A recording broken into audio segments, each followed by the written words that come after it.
الحمد لله وكفى وسلام على عباده الذين اصطفى أما بعد أعوذ بالله من الشيطان الرجيم بسم الله الرحمن الرحيم والذين جاهدوا فينا لنهدينهم سبلنا وإن الله لمع المحسنين سبحان ربك رب العزة عما يصفون وسلام على المرسلين والحمد لله رب العالمين اللهم صل على سيدنا محمد وعلى آل سيدنا محمد وبارك وسلم اللهم صل على سيدنا محمد وعلى آل سيدنا محمد وبارك وسلم اللهم صل على سيدنا محمد وعلى آل سيدنا محمد وبارك وسلم والذين جاهدوا فينا لنهدینہم سبلنا، جو لوگ بھی ہماری خاطر مجاہدہ کریں گے ہم ان کے لیے اپنے تک آنے کی راہیں ضرور کھول دیں گے۔ مجاہدہ کہتے ہیں مشقت اٹھانا، شریعت کی نظر میں اپنے اعمال سنوارنے کے لیے نفس کے خلاف کام کرنا، اپنے اعمال سنوارنے کے لیے نفس کے خلاف کام کرنا، اس کو مجاہدہ کہتے ہیں۔ چنانچہ حدیث پاک میں فرمایا گیا المجاہد من جاہد نفسہ فی طاعت اللہ، کہ مجاہد وہ ہوتا ہے جو اللہ کے راستے میں اپنے نفس کے ساتھ مجاہدہ کرے۔ انسان کے جسم میں تین چیزیں اہم ہیں، ایک اس کا دل، دوسرا اس کا نفس اور تیسرا اس کا دماغ۔ دل انسان کے جذبات کا مقام ہے، محبت کا جذبہ، نفرت کا جذبہ، بہادری کا جذبہ، بزدلی کا جذبہ، خوشی کا جذبہ، غم کا جذبہ، یہ جذبات سارے کے سارے یہ قلب میں پیدا ہوتے ہیں۔ اور انسان کا نفس یہ خواہشات کا مقام ہے، خواہشیں اچھی ہوں یا بری وہ نفس میں جنم لیتی ہیں۔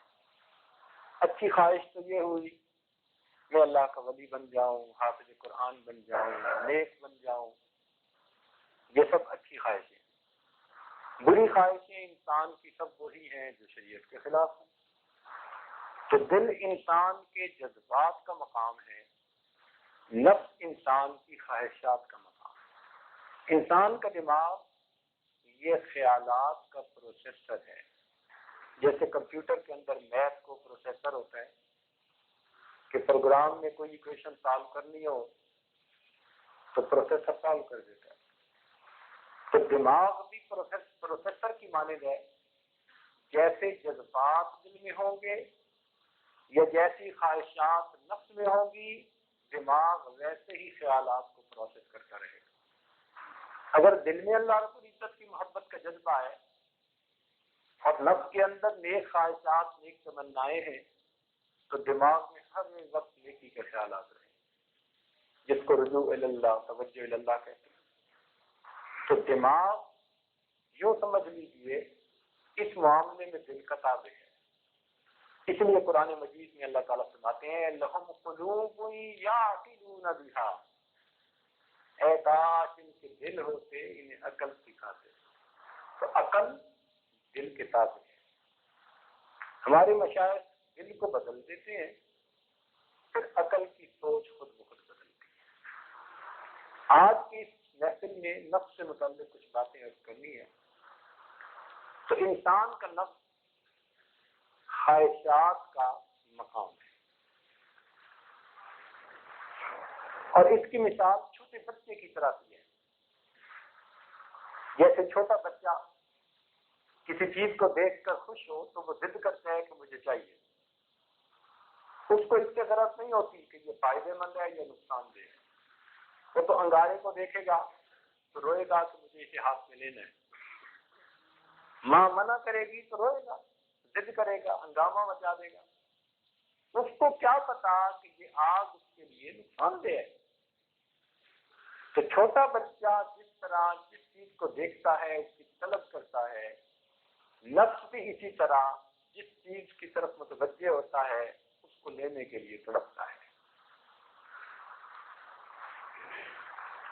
تو اس کی مثال ضدی بچے کی سی ہے، اور اس کی تمنا یہ ہوتی ہے کہ اس کی ہر خواہش پوری ہو، ہر وقت اس کی تمنا یہی، میری خواہش پوری ہو۔ اور ایک اصولی بات سمجھیے، ضروریات پوری ہو سکتی ہیں، خواہشات پوری کبھی نہیں ہوتی، اس لیے کہ ضروریات کی حد ہوتی ہے، خواہشات کی کوئی حد نہیں ہوتی۔ تو خواہشات کی چونکہ حد ہی کوئی نہیں، اس لیے نفس کبھی مطمئن ہو ہی نہیں سکتا۔ ایک خواہش پوری کریں گے وہ دوسری خواہش کو جنم دے گی، دوسری خواہش پوری کریں گے وہ تیسری خواہش کو جنم دے گی۔ ہوس کوئی انتہا نہیں۔ جیسے نبی علیہ السلام نے ارشاد فرمایا کہ ایک آدمی کو سونے کا جنگل دے دیا جائے تو وہ ہوس کرے گا کہ ایک اور بھی ہوتا، وہ بھی دے دیا جائے تو تمنا کرے گا کہ پوری دنیا سونے کی بنی ہوتی، وہ بھی دے دیا جائے تو تمنا کرتا کہ اس کا بنانے والا بھی میں خود ہوتا۔ تو جیسے بچے کی ہر بات کو پورا نہیں کر سکتے، ایک بادشاہ کے ہاں وزیر آیا اپنے بچے کو لے کر، تو بچہ رو رہا تھا، راجا نے پوچھا کیوں رو رہا ہے؟ انہوں نے کہا جی یہ بس کچھ مطالبے کرتا ہے، باتیں کرتا ہے، تو اس کی ہر بات کو پوری نہیں کر سکتے۔ اس نے کہا کیوں نہیں کر سکتے؟ کہ بادشاہ سلامت بڑی مشکل ہے۔ اس نے کہا اچھا یہ مجھے جو کہتا ہے میں اس کی خواہش کو پورا کر دوں گا۔ بچے سے پوچھا کیا چاہتے ہو؟ اس نے کہا ہاتھی چاہتا ہوں۔ تو بادشاہ نے ہاتھی منگوا لیا، وہ تو بادشاہ تھا۔ اللہ تعالیٰ کی شان کہ جہاں بیٹھے تھے وہاں کہیں سوئی پڑی ہوئی تھی فرش کے اوپر، تو بچے کی نظر اس پر جا پڑی، تو بچے نے اس کو اٹھا لیا اور ہاتھی کی طرف توجہ کرنے کے بجائے وہ سوئی دیکھنے لگ گیا، تھوڑی دیر میں رونے لگا۔ اس کے باپ نے پوچھا بیٹا کیا چاہتے ہو؟ تو اس نے سوئی کے سوراخ کی طرف اشارہ کیا، کہتے ہیں ہاتھی کو اس میں سے گزارو۔ جس طرح بچے کی ہر خواہش پوری نہیں ہو سکتی، اسی طرح نفس کی بھی ہر چاہت پوری نہیں ہو سکتی۔ تو اس لیے اللہ رب العزت نے دنیا میں مومن کو کہا کہ تم صبر سے وقت گزار لو، مجاہدے سے وقت گزار لو، اس دنیا میں رہتے ہوئے تم میری چاہتوں کو پوری کرو۔ نتیجہ کیا نکلے گا کہ جنت میں پھر میں تمہاری چاہتوں کو پورا کروں گا۔ اس لیے انسان کی خواہشات کے پورے ہونے کی جگہ اس کا نام جنت ہے۔ اللہ تعالیٰ ارشاد فرماتے ہیں وَلَكُمْ فِيهَا مَا تَشْتَهِي أَنفُسُكُمْ وَلَكُمْ فِيهَا مَا تَدَّعُونَ۔ جو انسان کا نفس چاہے گا جنت میں ہر اس چیز کو اللہ تعالیٰ پورا کرتا ہے۔ اب یہ دھوکہ لگ جاتا ہے کہ غافل انسان اسی دنیا میں ہر خواہش پوری کرنا چاہتا ہے، اور اسی کا نام دھوکہ۔ خواہش پوری کرنے کی جگہ بنی ہے لیکن ابھی وہاں پہنچے نہیں۔ اس دنیا میں اللہ رب العزت کی باتوں کو پورا کیجیے، اللہ تعالیٰ جنت میں ہماری خواہشوں کو پورا فرما دے۔ لہذا اس دنیا میں انسان کی نفس کی خواہشیں تو ٹوٹتی ہی ہیں، کوئی دوسرا راستہ ہی نہیں۔ جو لوگ نفس کی خواہشوں کو پورا کرنے کے راستے پہ چلتے ہیں وہ بھی پورا کر کر کے بالآخر حسرت لیے ہوئے دنیا سے جاتے ہیں۔ ایک بیماری ہے جس کو کہتے ہیں جوع فقر، اس میں اتنی بھوک محسوس ہوتی ہے کہ کھا کھا کر انسان کا پیٹ پھٹنے کو آتا ہے مگر آپ کی بھوک نہیں جاتی، حوث نہیں جاتی، جی چاہتے ہیں اور کھاؤں، پیٹ پھٹنے کو آیا اور جی چاہتے ہیں کہ اور کھاؤں، اس کو جوع فقر کہتے ہیں۔ جیسے ایک شاعر صاحب کھانے پینے کے ذرا شوقین تھے، تو جب دسترخوان سے سب کھا پی کے پیٹ بھر لیتے اور بیوی ان کی آتی سامان اٹھانے کے لیے تو کہتے گو ہاتھ میں جنبش نہیں آنکھوں میں تو دم ہے. یعنی کھا کھا کے یہ حال ہو گیا کہ اب ہاتھ بھی نہیں ہلتے. گو ہاتھ میں جنبش نہیں آنکھوں میں تو دم ہے، رہنے تو ابھی ساغر و مینا میرے آگے. کہ سامنے پڑا ہوگا تو دیکھ دیکھ کے ہی خوش ہوا کروں گا. تو نفس کا تو یہ حال ہے. اسی طرح استسقاء ایک بیماری ہے. اتنی پیاس ہوتی ہے شدت کی کہ بندے کو محسوس ہوتا ہے کہ میری تو جان ہی نکل جائے گی، حالانکہ پانی پی پی کے اس کا پیٹ پھول چکا ہوتا ہے. تو نفس کی کیفیت ایسی کہ خواہشات کو آپ پورا کر کر کے اپنے آپ کو تباہ کر لیں گے، لیکن نفس کی خواہشیں پھر جوان ہوں گی. یہ وہ ہوس ہے جو کبھی ختم نہیں ہوا کرتی. یہ وہ پیاس ہے جو کبھی نہیں بجھا کرتی. تو اس کی انتہا یہی کہ انسان ان خواہشات کو قابو کرے، اپنے نفس کو لگام پہنائے شریعت کی. ہر کام شریعت و سنت کے مطابق کرنے کی کوشش کرے. انسان کا نفس جو ہے یوں سمجھیے اس کو گناہوں کی چاٹ لگی ہوئی ہے. اب ہر وقت یہ گناہ کے لیے تیار، من مانی کے لیے تیار. اور یہ شیطان سے بھی زیادہ برا. یہ بھی ایک بات درمیان میں عرض کرتا چلوں کہ یہ شیطان سے بھی زیادہ برا، اس لیے کہ شیطان کو شیطان کس نے بنایا؟ جب وہ شیطان ابھی سجدے کا حکم اس کو نہیں ملا تھا، اس وقت تو عزازیل اس کا نام تھا، طاؤس الملائکہ اس کو کہا جاتا تھا. جگہ جگہ پر اس نے اللہ کے حضور سجدے کیے تھے. اس وقت تو شیطان نہیں تھا کوئی. تو عزازیل کو شیطان کس نے بنایا؟ اس کے نفس نے بنایا. تو نفس ایسا برا جو عزازیل کو بھی شیطان بنا ڈالتا ہے، یہ اس سے بھی زیادہ برا. اور ایک دوسری دلیل یہ کہ انسان کا نفس کہ شیطان وہ فقط شرک کرواتا ہے، اسی پہ خوش ہو جاتا ہے.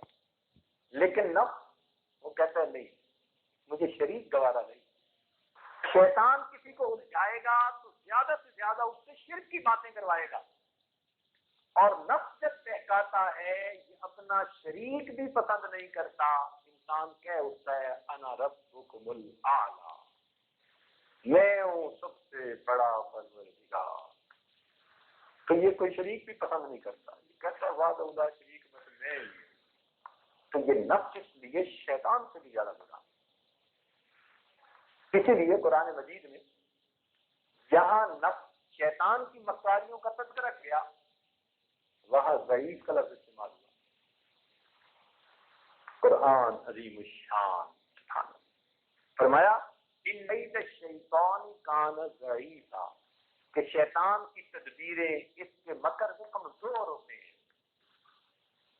لیکن جب انسان کے نفس اور اس کی مکاریوں کا تذکرہ ہوا اللہ تعالیٰ فرماتے ہیں ان کیدکن عظیم،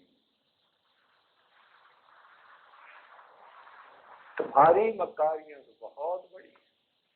تو انسانی نفس کی مکاریوں کے لیے عظیم کا لفظ استعمال ہوا، شیطان کی مکاریوں کے لیے ضعیف کا لفظ استعمال ہوا. معلوم ہوا جب تک نفس انسان کا شیطان کا تعاون نہ کرے شیطان انسان پر غالب کبھی نہیں آ سکتا. اور اصول کی بات ہے کہ باہر کے دشمن ہوتے ہیں، کچھ اندر کے دشمن ہوتے ہیں. اور گھر کا بھیدی لنکا کھائے مثل مشہور ہے. اندر کا دشمن ہمیشہ خطرناک، اور یہ نفس ہمارے اندر کا دشمن اور شیطان ہمارا باہر کا دشمن.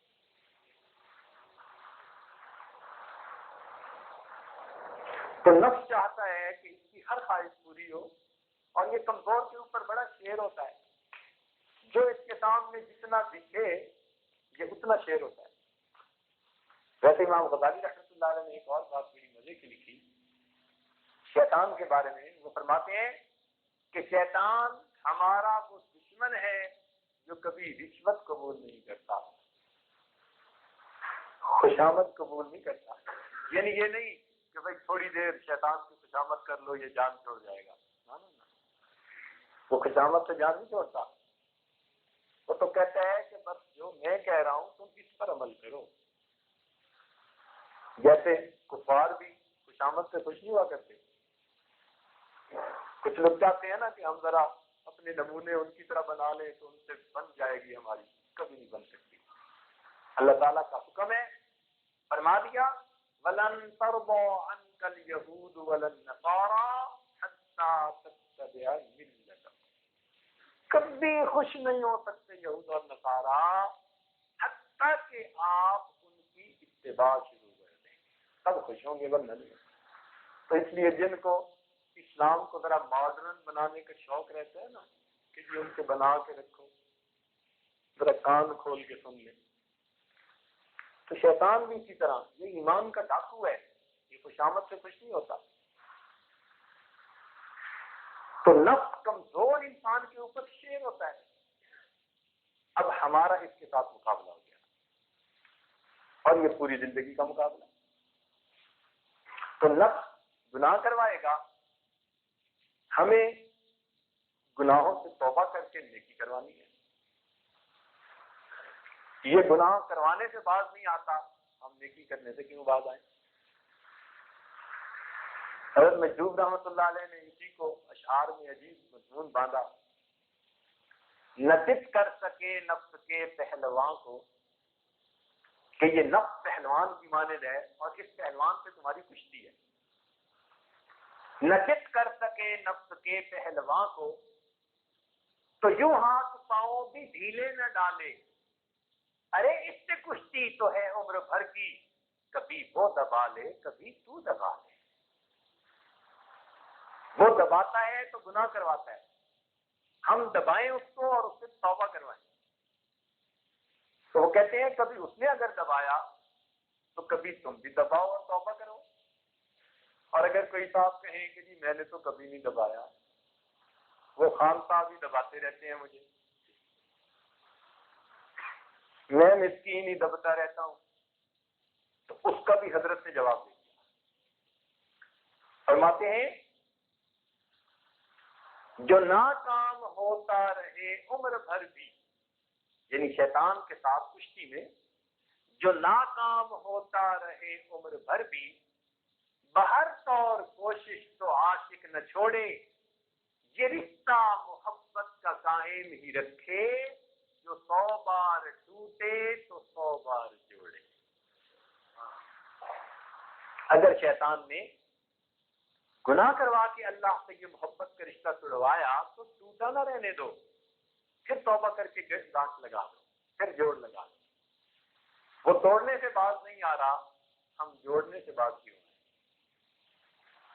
یہاں پر ایک بات یاد آئی، درمیان میں کرتا چلوں۔ حضرت مفتی محمد حسن امرتسری دامت رحمت اللہ علیہ جو جامعہ شرقیہ لاہور کے بانی مبانی، حضرت اسد تھانوی رحمۃ اللہ علیہ کے اجل خلفاء، حضرت مجذوب نے بھی حضرت اسد تھانوی رحمۃ اللہ علیہ کے بعد چند اشعار لکھے تھے حضرت کی یاد میں، ان کو ہی مخاطب کیا تھا کہ اے حسن اب تم ہی اٹھو اور کام کو سنبھالو۔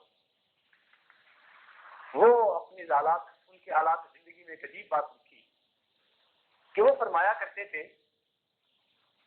کہ جو انسان گناہ کرے گا فوراً توبہ کرے گا، پھر گناہ کر بیٹھے گا، پھر توبہ کرے گا، پھر گناہ کر بیٹھے گا، توبہ کرے گا، اور ساری زندگی اس کا یہی وتیرہ رہے گا۔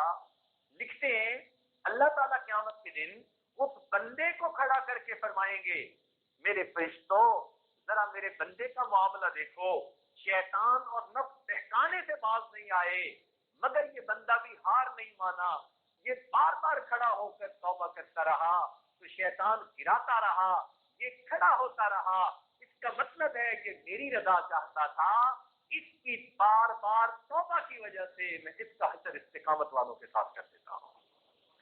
میرے بندے میں استقامت تھی، وہ بار بار گناہ کرواتے تھے، یہ بار بار توبہ کرتا تھا۔ تو یہ بھی استقامت ہے کہ ہم بار بار توبہ کریں۔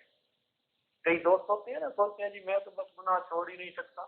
نہیں، یہ بات نہیں ہے۔ بار بار توبہ کیجیے.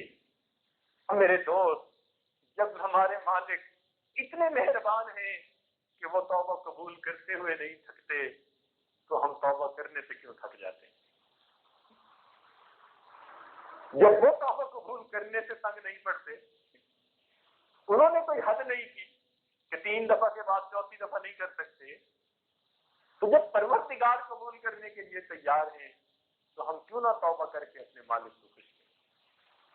تو نفس کمزور انسان کے اوپر بہت شیر ہے. آج کل کے اکثر گناہ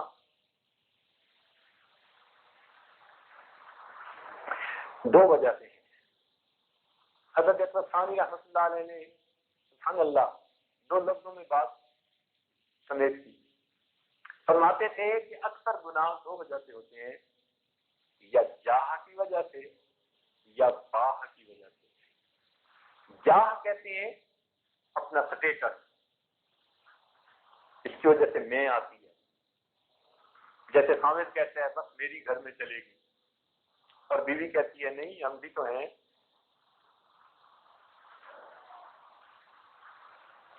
تو یہ جاہ کا معاملہ ہوتا ہے، اور ساری زندگی لڑتے رہتے ہیں.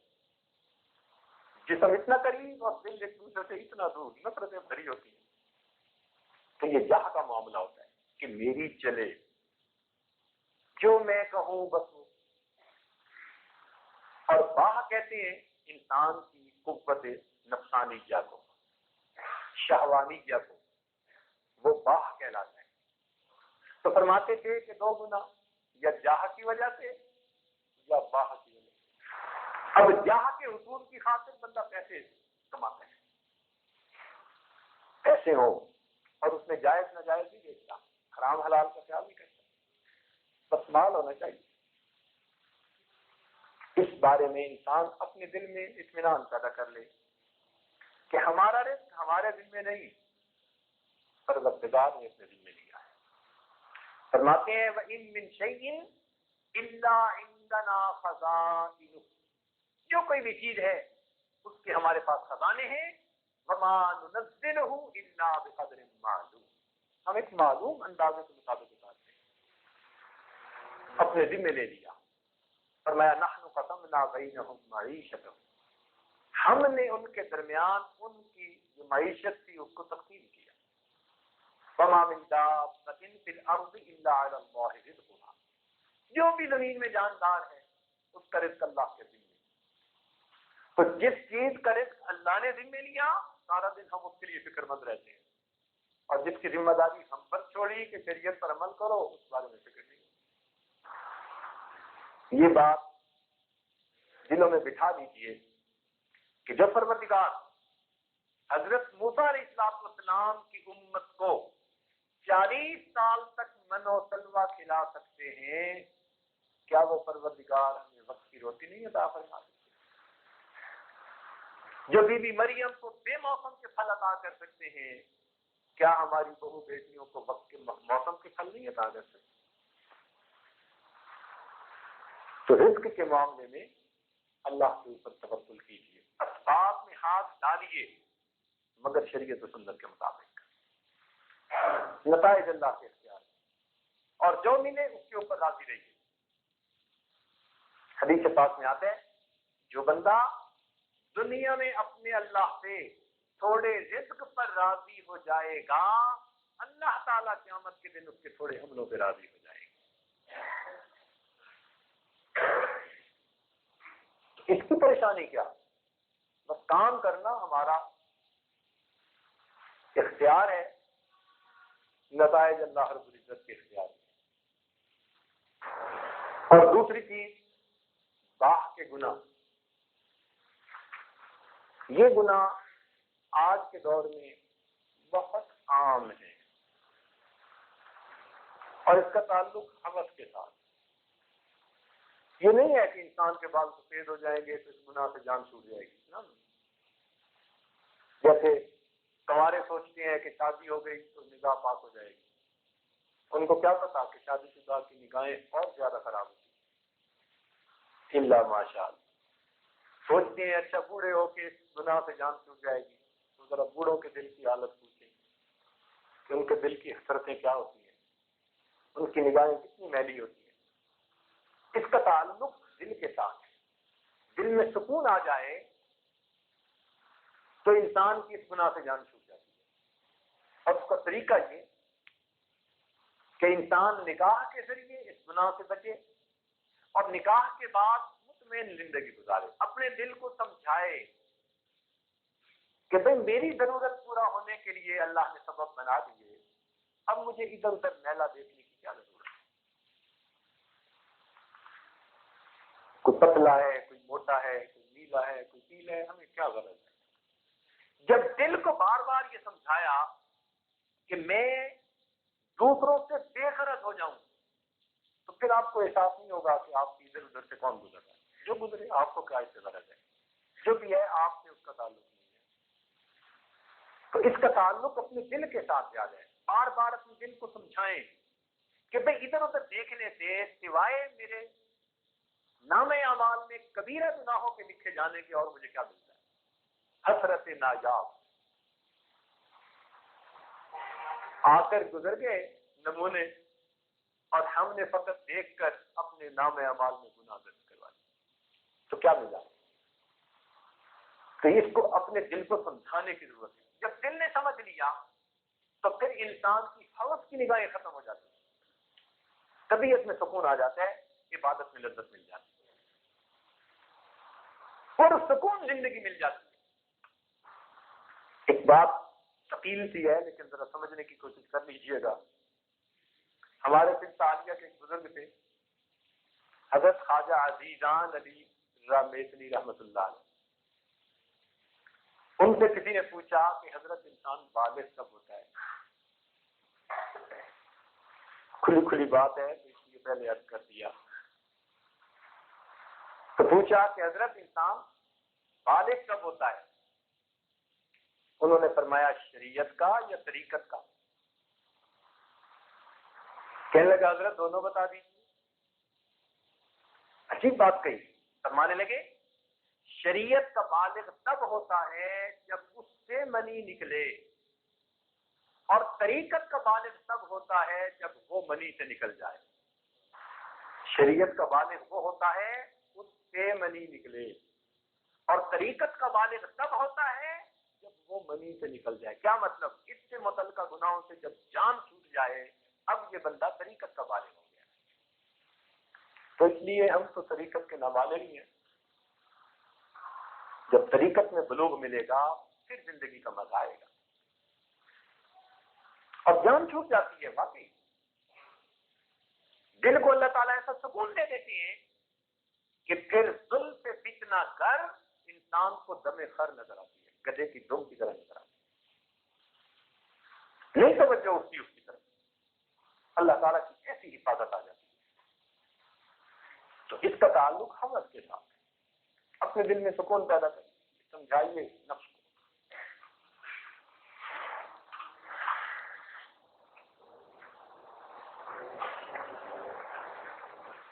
آج فتنے سوار ہو کر آ رہے ہیں۔ پہلے زمانے میں فتنے پیدل آیا کرتے تھے، آج کا دور ذرا نیا دور ہے، سائنسی دور ہے، تو فتنے بھی سوار ہو کے آ رہے ہیں، تیزی کے ساتھ آ رہے ہیں۔ اور آج کا سب سے بڑا فتنہ پتہ ہے کیا؟ سب سے بڑا فتنہ یا لیت لنا مثل ما اوتی قارون، سب سے بڑا فتنہ، آئے ہمارے پاس اتنا ہوتا جتنا قارون کو ملا تھا۔ ہر دل کی یہی حسرت، دنیا ایسا دل لبھاتی ہے بندے کا کہ بس بڑھتا ہی چلا جاتا ہے۔ اس لیے محبت دنیا ایک ایسا گناہ ہے کہ اس سے ہم میں سے اکثر لوگ توبہ ہی نہیں کرتے۔ آپ بتائیے کتنے لوگ ہیں جو بیٹھ کے اس گناہ پر روئے، اللہ میں اب تک دنیا سے محبت کرتا رہا، میرے اس گناہ کو معاف کر دیجیے۔ ہم دنیا کی محبت کے گناہ سے توبہ ہی نہیں کرتے۔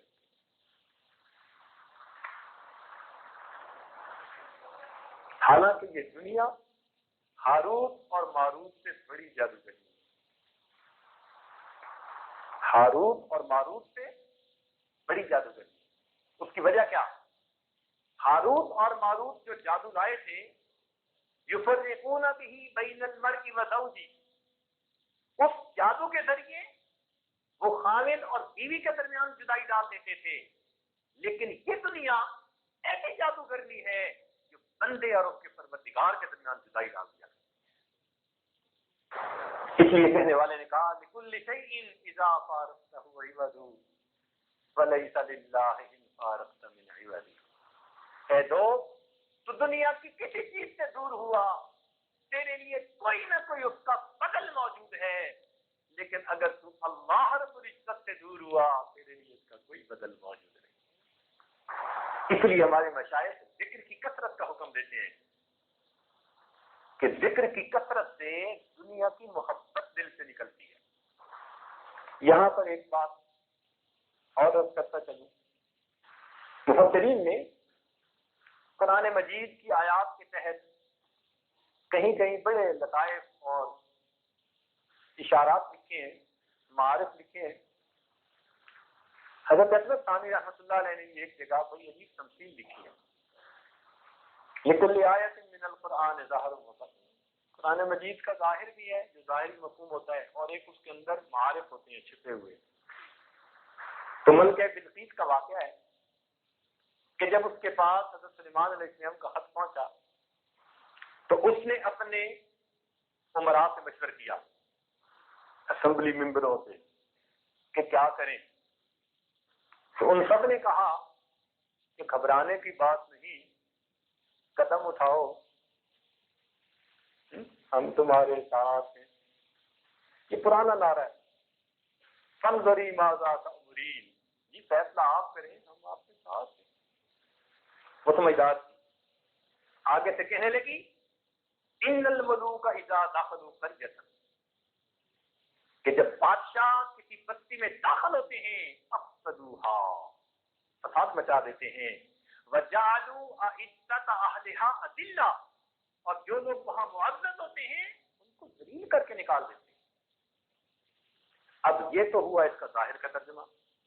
حضرت اکبر ثانی رحمۃ اللہ علیہ فرماتے ہیں کہ یہ ایک بہترین تمثیل ہے کہ اگر ملوک سے مراد ہم مالک الملک کا نام لیں اور قریہ سے مراد ہم دل کی بستی لیں تو پھر اس کے معنی یوں بنیں گے ان الملوک اذا دخلوا قریۃ، جب مالک الملک کا نام، اس کی محبت دل میں داخل ہو جاتا ہے، افسدوها، انقلاب مچا دیتا ہے، وجعلوا اعزت اهلها اذلہ، اور دنیا جو معزز ہوتی ہے اس کو ذلیل کر کے دل سے باہر نکال دیا.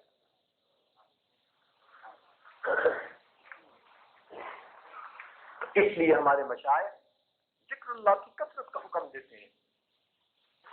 تو آج کا بڑا فتنہ دنیا کی محبت. دنیا فقط مال نہیں ہوتی، ہر وہ چیز جو انسان کو اللہ رب العزت سے غافل کر دے اس کا نام دنیا ہے. ہر وہ چیز، آسان الفاظ میں، ہر وہ چیز، مال ہے، انسان ہے، عہدہ ہے، کاروبار ہے، اولاد ہے، بیوی ہے، دوست ہے، کوئی بھی ہے، کسے باشد، ہر وہ چیز جو انسان کو اللہ رب العزت سے غافل کر دے اس کا نام دنیا ہے. اور ہمیں ہر اس چیز سے توبہ کرنی ہے، اس سے اپنے آپ کو کاٹنا ہے، پیچھے ہٹانا ہے. ہمارے مشائخ سبحان اللہ، حضرت سالم بن عبداللہ، یہ 3 کزن تھے، یعنی 3 بہنیں تھیں، تینوں کو اللہ نے بیٹے دیے. ایک کے بیٹے کا نام تھا قاسم بن محمد بن ابو بکر صدیق.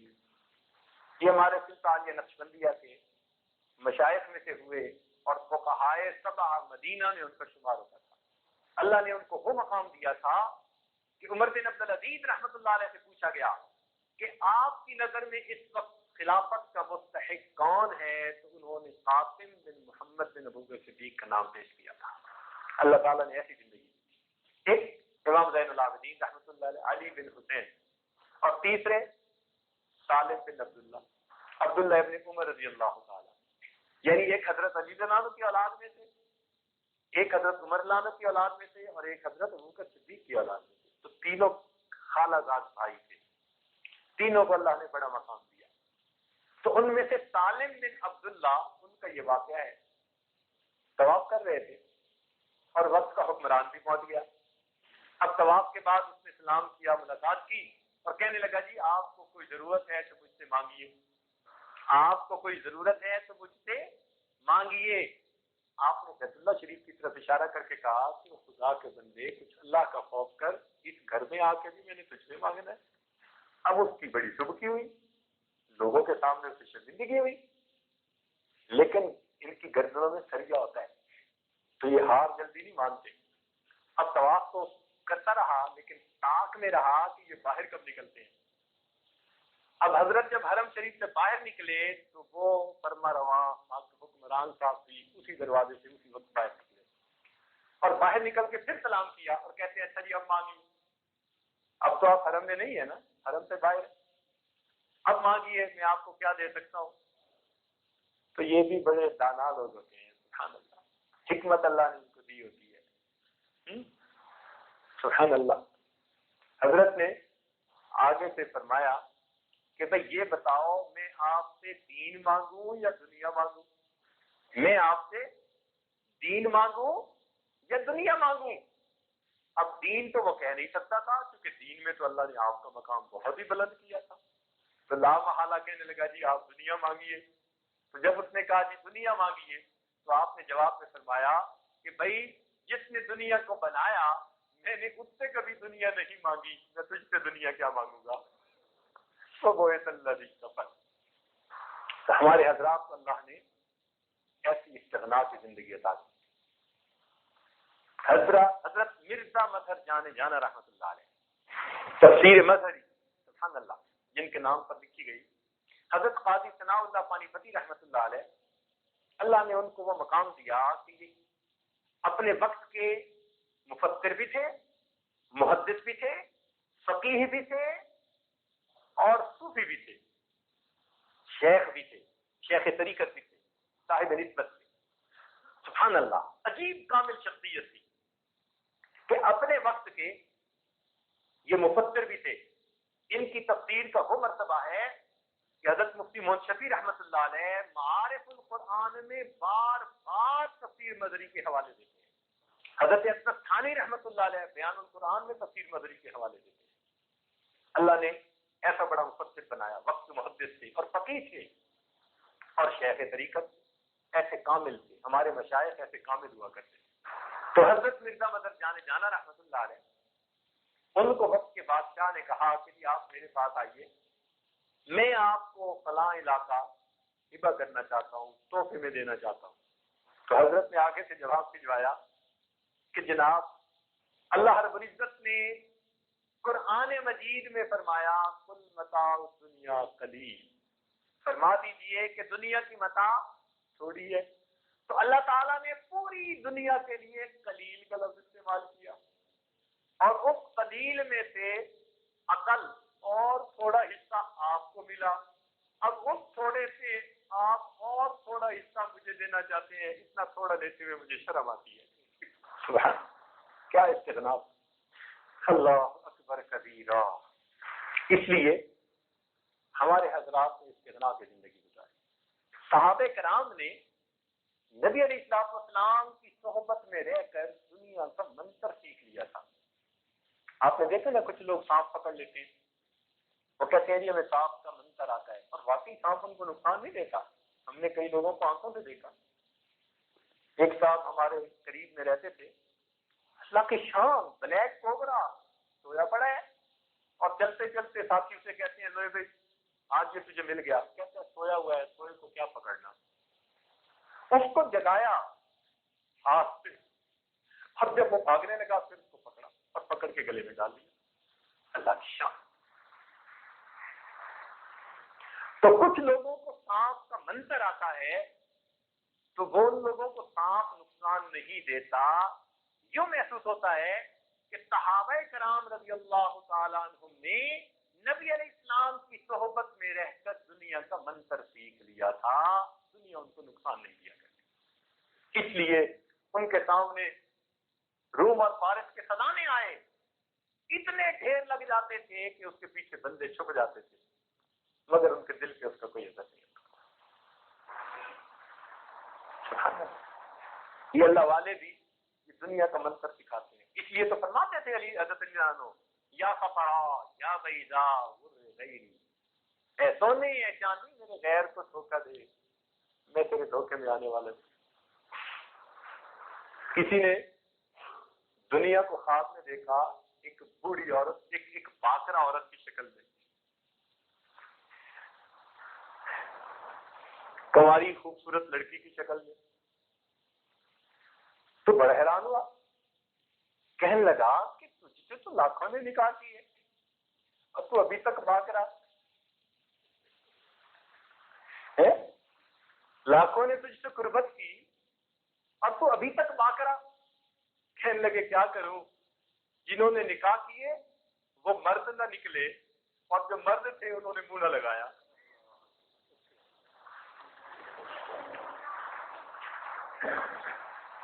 تو واقعی ہے اللہ والے دنیا کے طالب نہیں بنتے، وہ اللہ کے طالب بنا کرتے. عام لوگ سمجھتے ہیں کہ صحابہ کرام کی سب سے بڑی کرامت یہ تھی کہ وہ گھوڑوں کے ذریعے ایک دریا میں سے گزر گئے، سمندر میں سے گزر گئے، اور عوام الناس اس کو بڑی کرامت سمجھتے ہیں. حضرات کے نزدیک صحابہ کرام کی بڑی کرامت یہ ہے کہ جب روم اور فارس کے تخت و تاج تو نفس چاہتا ہے کہ میری ہر خواہش پوری ہو. ہمیں ان خواہشات کو قابو کرنا ہے، تھامنا ہے. اچھا ایک بات ذہن میں اور رکھیے کہ انسان کے دل میں جو گناہ کا وسوسہ پیدا ہوتا ہے نا، وہ دو طریقے سے ہوتا ہے. کبھی یہ شیطان کی طرف سے ہوتا ہے اور کبھی نفس کی طرف سے ہوتا ہے. اب سالک کو کیسے پتا چلے کہ یہ وسوسہ شیطان دل میں ڈال رہا ہے گناہ کا یا میرا نفس چاہتا ہے؟ تو کوئی کسوٹی تو ہونی چاہیے نا. اب عام آدمی تو نہیں اندازہ لگا سکتا، لیکن اللہ والوں کو اللہ نے بصیرت دی ہوتی ہے، وہ پہچانتے ہیں. چنانچہ ہمارے مشائخ نے لکھا ہے کہ جب انسان کے دل میں گناہ کا وسوسہ پیدا ہو، داعیہ پیدا ہو، اور انسان گناہ کرنے سے اپنے آپ کو روکے، تھام لے، تھوڑی دیر کے لیے رک جائے گناہ سے، تو اس کے بعد دوسرے گناہ کا خیال پیدا ہو جائے تو سمجھ لو کہ یہ شیطان ہے. شیطان کبھی ایک گناہ پر اصرار نہیں کرواتا. وہ کہتے گناہ کرو، یہ نہیں کرتے تو یہ کر لو، یہ نہیں کرتے تو کہیں نہ کہیں تشکیل کرتا ہے. گناہ کرو تم کہیں نہ کہیں، بڑا نہیں کرتے تو چھوٹا کر لو، وہ نہیں کرتے تو اس سے چھوٹا کر لو، وہ کہیں نہ کہیں اٹکا کے پھنسا کے جان چھوڑے گا. لیکن نفس کا معاملہ اور، نفس جس گناہ کو چاہتا ہے، جیسے کہتے ہیں نا جی میں نے تو بس خالہ جی کا قرآن پڑھنا ہے، بس اس کا یہی حال کہ یہ کہتا ہے بس یہی کام کرنا ہے اور کچھ نہیں کرنا. تو نفس ضدی ہے، اس میں ہٹ دھرمی ہے. جب نفس کی طرف سے گناہ کا داعیہ پیدا ہوگا تو پھر یہ اسی گناہ کے اوپر ڈٹا رہے گا. تو یہ پہچان ہے کہ یہ میرے نفس کی طرف سے ہے.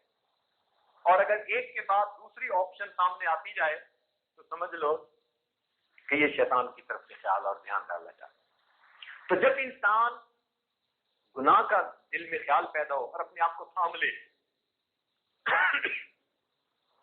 تو اس سے نفس کے اوپر چوٹ پڑتی ہے اور نفس کی اصلاح ہوتی ہے.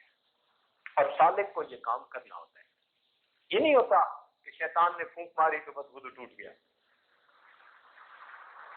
حضرت عبداللہ ثانوی رحمۃ اللہ علیہ جی مثال دیتے ہیں، فرماتے ہیں کچھ لوگوں کے نفس کی مثال ماچس کی ڈبیا کی طرح. وہ ماچس کی تیلی میں آگ تو پہلے سے بھری ہوتی ہے، رگڑ لگنے کی دیر ہوتی ہے. وہ فرماتے ہیں نفس میں خباث سے بھری ہوتی ہے تو شیطان رگڑ لگا دیتا ہے، گناہوں کی آگ جل اٹھتی ہے.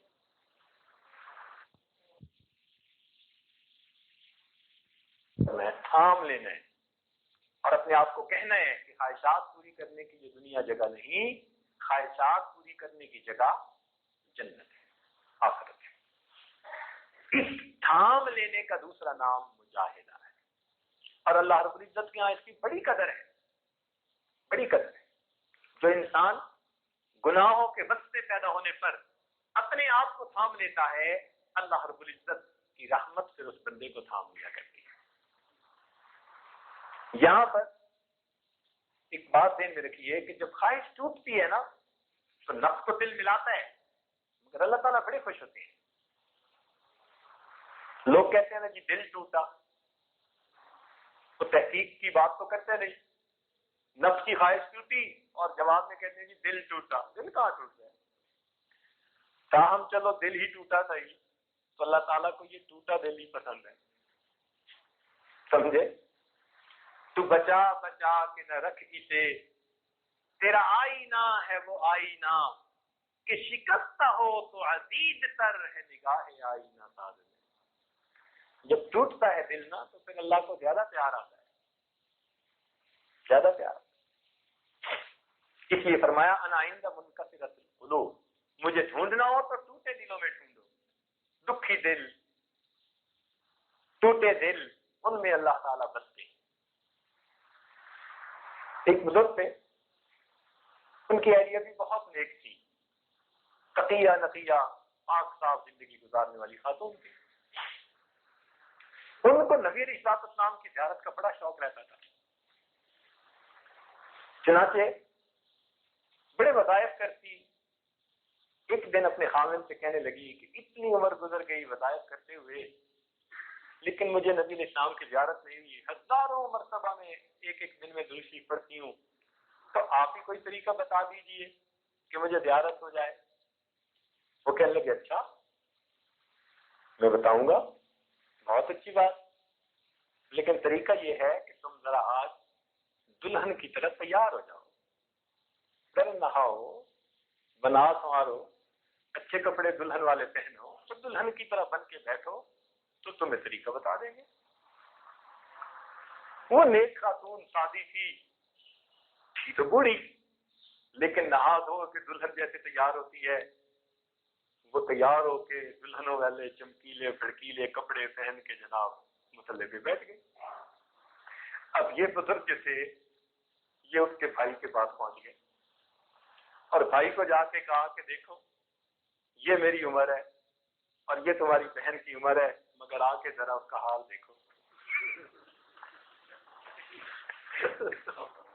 اب وہ بھائی جو گھر آئے تو انہوں نے دیکھا کہ بوڑھی اماں وہ مصلی پہ بیٹھی، مگر دلہنوں کی طرح، کیا سرخی کاجل، کیا کیا، اور اوپر کے چمکیلے بھڑکیلے کپڑے۔ تو بھائی ہوتا ہے تو اس کو تو بڑی حیرت آئی، اس نے سخت ڈانٹا، شرم نہیں آتی، حیا نہیں آتی، اپنی عمر نہیں دیکھتی، اتنا ڈانٹا۔ جو بنا وجہ ڈانٹ تھی تو وہ اللہ کی بندی تو روئی، بھائی چلا گیا۔ اب اس کو تو نہیں پتا تھا حقیقت حال کیا ہے، یہ خاموشی سے بیٹھے اپنا اللہ اللہ کرتے رہے۔ اب وہیں بیٹھے بیٹھے رو رو کے طبیعت سلطان ہوئی تو اس کی آنکھ لگ گئی۔ جب آنکھ لگی تو خواب میں اس کو نبی علیہ السلام کی زیارت نصیب ہو گئی۔ محبوب نے تسلی دے دی کہ تو آج افسردہ بہت ہے، تو روز میرے پاس تحفے بھیجتی ہے، تیرے تحفے مجھے ملتے ہیں۔ تو خوشی سے آنکھ کھلی، اب وہ غم ختم ہو گیا، خوشی خوشی خاوند کو بتایا، کہا کہ دیکھیں آپ نے تو ابھی مجھے طریقہ بتایا ہی نہیں اور اللہ تعالیٰ نے پہلے ہی مجھے زیارت کروا دی۔ وہ کہنے لگے کہ یہ میرا ہی ہیلا کام آیا۔ وہ پوچھنے لگی کہ یہ کیسے کام آیا؟ فرمانے لگے کہ اتنی نیک ہو، اتنے وظائف کرتی ہو کہ میں تمہاری زندگی میں گناہ نہیں دیکھتا، اس کے باوجود جب تمہیں زیارت نہ ہوئی تو میں سمجھا کہ زیارت تب ہوگی جب کسی بات سے دل ٹوٹے گا۔ اب اور تو کوئی طریقہ تھا نہیں، تو میں نے یہی سوچا کہ اب تم ذرا بند سور کے بیٹھو تو تمہیں بھائی سے ڈانٹ پھرواؤں گا، ذرا دل ٹوٹے گا اور دل کے ٹوٹنے پر پھر اللہ تعالیٰ آپ پر رحمت فرما دے گا۔ تو جب دل ٹوٹتا ہے نا، خواہش ٹوٹتی ہے تو پھر اللہ تعالیٰ خوش ہوتے ہیں، بندے کو بندے سے پیار آتے ہیں اللہ تعالیٰ کو۔ تو اس لیے خواہش کے ٹوٹنے پہ گھبرایا نہ کریں، خوش ہوا کریں کہ الحمدللہ اللہ تعالیٰ خوش ہو گئے۔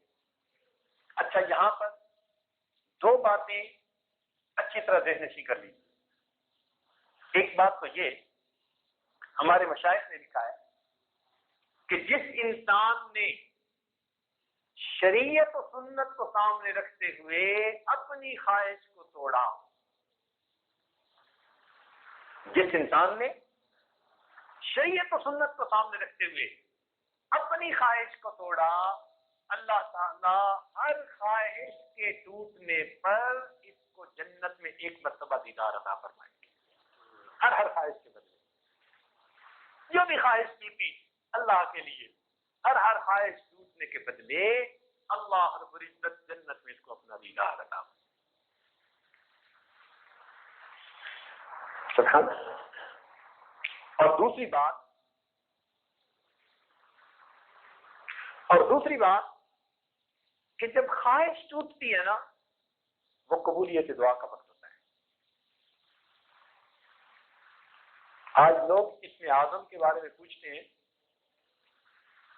اسم اعظم کی مانند قبولیت دعا کا واقعہ کا وقت ہوتا ہے. یعنی جب انسان پر گناہ کا غلبہ ہو، طبیعت کے اندر گناہ کرنے کا خواہش موجود ہو، اور بندہ اس گناہ کی خواہش کو دبا جائے اللہ کے حکم کو سامنے رکھتے ہوئے، جب یہ اس کو دبا جائے گا، یہ وقت اس بندے کے لیے قبولیت دعا کا وقت ہوگا. اس وقت میں دعا مانگا کریں. میرے دوستو، یہ آزمودہ نسخہ ہے. ہمارے مشائخ نے بھی آزمایا اور ہم جیسے گناہگاروں نے بھی آزمایا. پکی بات ہے. دوست کہتے ہیں جی دعائیں قبول نہیں ہوتی. کیوں نہیں قبول ہوتی؟ اللہ والے ایسے مواقع پہ دعائیں مانگتے ہیں، وہ موقع کی تلاش انتظار میں رہتے ہیں. اس لیے یوں سمجھ لیجئے دوسرے الفاظ میں، جب کوئی آدمی گناہ کبیرہ پر قادر ہوا کہ وہ چاہے تو گناہ کر سکتا ہے، لیکن اللہ رب العزت کی عظمت کے خوف کی وجہ سے وہ اس گناہ سے باز آ گیا، اب اس وقت وہ اللہ سے جو سوال کرے گا اللہ دعا قبول فرمائے.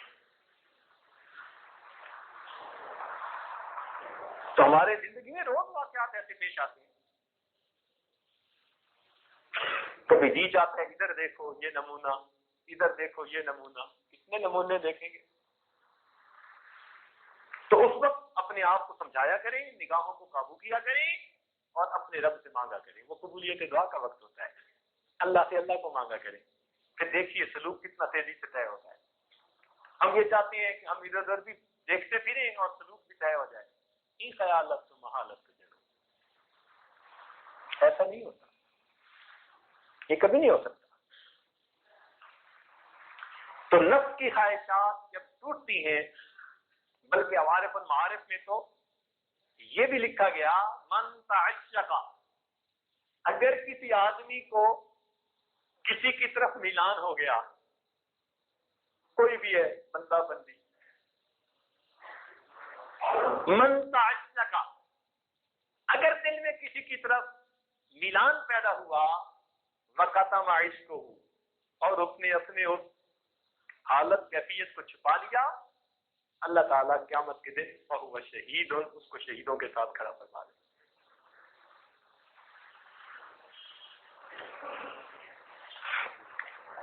تو نفس کی خواہشات توڑنی ہے اور اس پر گھبرانا نہیں، خوش ہونے کہ اچھا ہوا ٹوٹی ہیں اس کی خواہشیں، اور ان کو قابو کرنا ہے، اس کو لگام دینی ہے شریعت و سنت. اب یہ نفس کی خواہشات کو توڑنا تب آسان ہوتا ہے جب انسان کے دل میں اللہ تعالیٰ کی محبت ہو. اب محبت تلخہا شیریں شود، محبت کی وجہ سے پھر جو تلخ چیزیں ہوتی ہیں نا وہ بھی شیریں بن جاتی ہیں.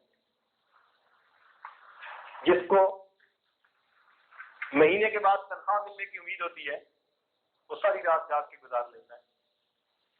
تو جس کو اللہ کی ملاقات کا یقین ہوتا ہے اس طرح آسانی سے گزار لیتا ہے. ماں کو اولاد کی خواہش ہوتی ہے، دعائیں کرواتی پھرتی ہے، حالانکہ اس کو پتا ہے کہ جب ولادت ہوگی تو اتنی تکلیف ہوگی کہ میرے لیے زندگی اور موت کا مسئلہ ہوگا، لیکن وہ درد دے کی ان تکالیف کو بھی خوشی سے برداشت کر لیتی ہے اپنی چاہت اور تمنا کے پیچھے۔ تو جب ماں کو اولاد سے محبت ہوتی ہے اور ماں بننے کا شوق ہوتا ہے تو درد دے کی تکالیف اس کے لیے آسان ہے۔ اسی طرح جس کو اللہ کا دوست بننے کا شوق ہوتا ہے، اللہ کا بندہ بن کر زندگی گزارنے کا شوق ہوتا ہے، اس کے لیے یہ دنیا کی تکلیفیں برداشت کرنا آسان ہے، سب آسان ہوتا ہے۔ جان مال وقت کی قربانی دینی کوئی مشکل نہیں ہوتی۔ شاد باش ہے عشق خوش سودائے ماں، اے دوائے جملہ علت ہائے ماں، اے دوائے نخوت و ناموس ماں، اے کہ افلاطون و جالی نوس ماں۔ انشاءاللہ اس محبت الہی کے بارے میں باتیں ہوتی رہیں گی آئندہ مجالس میں۔ اللہ رب العزت ہمیں تزکیہ نفس عطا فرما دے۔ وآخر دعوانا الحمدللہ رب العالمین۔ کچھ دیر کے لیے مراقبہ کر لیجیے، پھر اس کے بعد دعا کریں گے۔ جو کچھ سنا ہے اس کو اپنے دلوں میں ذخیرہ کر لیجیے۔ اللہ تعالیٰ ارشاد فرماتے ہیں وَاذْكُرْ رَبَّكَ فِي نَفْسِكَ، مفسرین نے لکھا اے فی قلبک، کہ تو ذکر کر اپنے رب کا اپنے دل میں، اپنی سوچ میں، اپنے دھیان میں، اپنے من میں۔ اپنے اللہ کو اپنے من میں یاد کیجیے، گویا اس آیت پر عمل کی توفیق ہوگی۔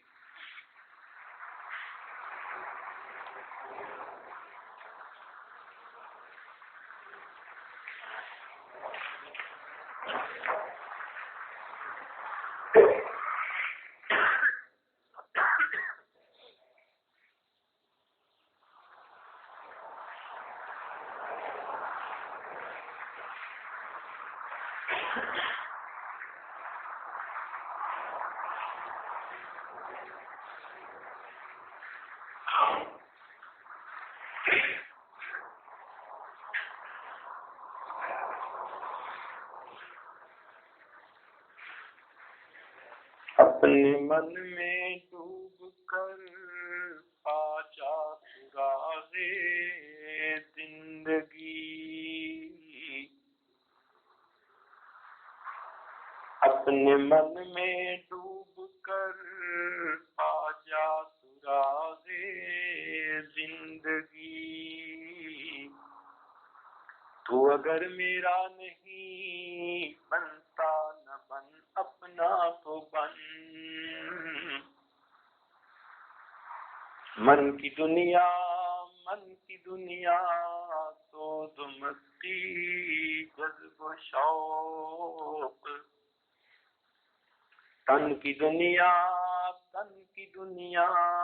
تو مستی، من کی دنیا